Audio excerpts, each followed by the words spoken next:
আসসালামু আলাইকুম ভিউয়ার্স, সবাই কেমন আছেন? আশা করি ভালো আছেন। আজকে আপনাদের সামনে নিয়ে আসলাম একটা ছোট্ট ফ্রিজ অথবা এসি কিভাবে বানাবেন নিজে বাসায়। কয়েকটা জিনিস দিয়ে মাত্র এসি ফ্রিজ বানিয়ে নিতে পারেন নিজেদের জন্য।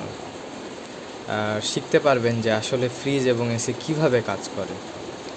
তো তাহলে শুরু করা যাক। প্রথমে কি ব্যবহার করেছি আমরা, কিভাবে। তো অনেকে হয়তো বা জানেন ফ্রিজে একটা কম্প্রেসার থাকে, এসিতেও কম্প্রেসার থাকে। তো সেটা হলো এটা, এই যে কম্প্রেসার দেখতে পাচ্ছেন, এটা একটা 1/4 horse power 1/4 horse power compressor. এটা একটা ফ্যান যেটা কম্প্রেসারকে, এবং তার পিছনে রাখা হয়েছে কনডেন্সার, যেটা আমরা ফ্রিজের পেছনে দেখতে পাই। সচরাচর ফ্রিজের পেছনে লম্বা একটা জালির মতন দেখতে পাই, সেটা হচ্ছে কনডেন্সার, মানে কনডেন্স করা, বাতাসটাকে ঠান্ডা করা, ভিতরে গ্যাসটাকে ঠান্ডা করা হবে। এই কম্প্রেসার দিয়ে প্রথমে কনডেন্সারে গ্যাস যাওয়া হবে।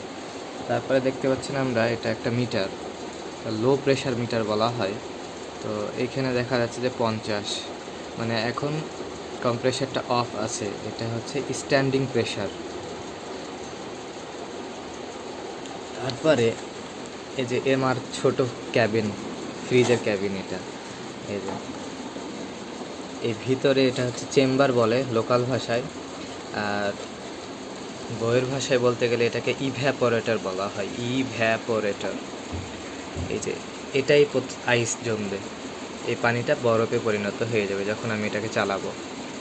এই ছোট্ট চিকন পাইপ দেখতে পাচ্ছেন, এটা হচ্ছে ক্যাপিলারি টিউব। এটার কারণে মূলত ফ্রিজে আইস জমে। এই যে ক্যাপিলারি টিউব ইউজ করা হয়েছে 10 ফিট। তারপর একটা জিনিস দেখতে পাচ্ছেন, এই যে এটা হলো ড্রায়ার বা ফিল্টার বলা হয়। প্রথমে কম্প্রেসারের ডিসচার্জ পাইপ থেকে কনডেন্সারের একটা পাইপে ঢুকে গেল, কনডেন্সারের আউটপুটের পাইপের সাথে ড্রায়ারের সাথে যুক্ত হলো, ড্রায়ারের আউটপুটের সঙ্গে ক্যাপিলারিতে আসার পরে ইভ্যাপোরেটরের সাথে যুক্ত হয়ে এটা আবার চলে গেল কম্প্রেসারের ইনপুট লাইনে, সাকশন লাইনে। এইভাবে ফ্রিজের কাজ মূলত হয়ে থাকে।